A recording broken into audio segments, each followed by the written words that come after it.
Welcome to Shomach Shova Nadav Shir Spanzo Lu Nishma Asar B'Yakov Shalom Le'Abbas Yitzchok. We're holding a Shavuos Daf Chov Zayin. The Gemara in the middle of Amud Aleph, in the middle of the Brisa that refers to the Horo Lehetiv, one of the examples the Brisa speaks about, Yochol Nishba Lehara Le'atzmoi V'lo Hera. Could it be someone who did a Shavuot to harm himself and he did not harm himself? Yochol Yepotter. Could it be he will be potter from Korban Shavuot? Tovod loima lahara lehetiv ma'tova rishus afaro rishus. It's a rishus, it's permissible. Avi nishba lahara lehatzwa. You will learn from here. Someone who comes to damage himself, Elohera shar rishus biyadoi. He is permitted to harm himself, and therefore the shvur works. As Toys points out, the reason why this brisa mentions it is to come and say that this brisa holds the one is allowed to harm himself. And it is a machlekes in the Gemara Bava Kama Tatzai Kalaf with base. The Gemara brings a machlekes as Adam Rashai Lechabel Be'atzmoi. Is one allowed to harm himself, yes or no? Our Gemara is a raya, as a proof. This brisa holds that one is allowed to harm himself. But the Gemara Bava Kama brings the other shito, and that's the shito Paskan Lahalacha. The one is not allowed to harm himself.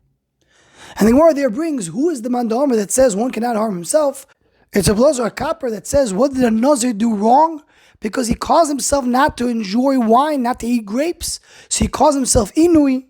He calls himself Tsar. And that's why he's called a Choyte. And to understand this a little bit more, what is the reason that one holds one cannot harm himself? The Rambam in Sanhedrin, in the end of Perek Yud Ches, he says, if someone comes to Beis Din and said, I admit that I did something wrong, and therefore I'm chayav miso, or therefore I'm chayav malchus. So the Gzeras HaKosov is that we do not accept his admission. Says the Rambam, even though it's really Gzeras HaKosov, I'll give you a little bit of a reason to it. That sometimes people lose their mind, nitra fadaitoi, or there are mina melim more hanefesh, and the people that they like to harm themselves. They call themselves, they want to kill themselves. They want to commit suicide. Or they want to cause suffering to themselves. So therefore, if they come to Beis Din and say, we admit we did something wrong, we don't accept it, because maybe that's that group, maybe it's not true that they actually are chayav. But the Ridvaz there on the Rambam says the reason is a little different. And he says the reason is because the guf for Adam, the body, doesn't belong to the Adam. A person is not ne'eman to testify in something which is not his. The same way one cannot testify about somebody else. He can't testify about his body. His body doesn't belong to him. Nafshe gufa, HaKadosh Baruch Hu gave it to him as a tool that he needs to use. It doesn't belong to him. Mashiach, we talk about Mammon, for example, the Mammon does belong to him. His assets belong to him. So a person who admits that he's chayav, we trust him. Because one is not the owner of his body, he therefore cannot come and testify on it. And this will be the explanation why one cannot harm himself. One cannot harm himself because he doesn't own his body. He's not an owner, he's not a bailim on his body. So if so, he cannot come and harm himself. The same way he can't harm his friend, he can't harm himself. That is the lush of the Sefer Chasidim. The Sefer Chasidim there speaks also on his own mammon, which that doesn't seem to be what the Ridvaz says. But the Ridvaz learns legabe the guf. The guf is not yours. The money is yours. And based on this, we mentioned Masechet Sanhedrin.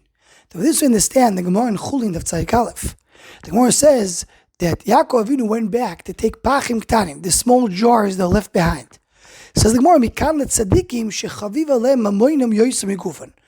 The tzadikim, they appreciate their money, their assets more than their body. V'kol kach lama shvishei poishtim edem begezel, don't take money from gezel. But l'chora, that's very hard to understand.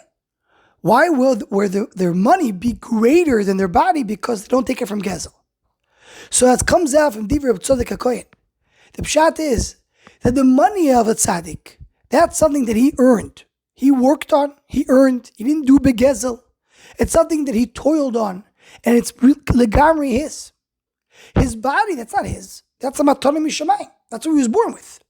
So for a person to serve a HaKadosh Baruch Hu with his body is not so great. Of course you have to do it, says a tzaddik.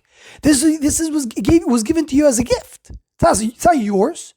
But when a tzaddik takes his mammon, which he owns, and he's makiv HaKadosh Baruch Hu, and he makes it as part of the avodah HaKadosh Baruch Hu, that's a much greater avodah. It's a much greater sacrifice. That's why the tzaddikim chaviv alem amonim yoysim megufam, because they own the money, and when they give that to HaKadosh Baruch Hu, is a much greater gift to their Rebbeinu Shalom. And according to all this, efshar that the shita of the Brisa and our Gemara holds that a person is a bailim, is an owner on his body, and therefore he has the rishus to harm himself. And this argues on the shita of Baba Kama. Anyone who wants to join the Show Machshava email list, so what's to go, please email showmachshava@gmail.com.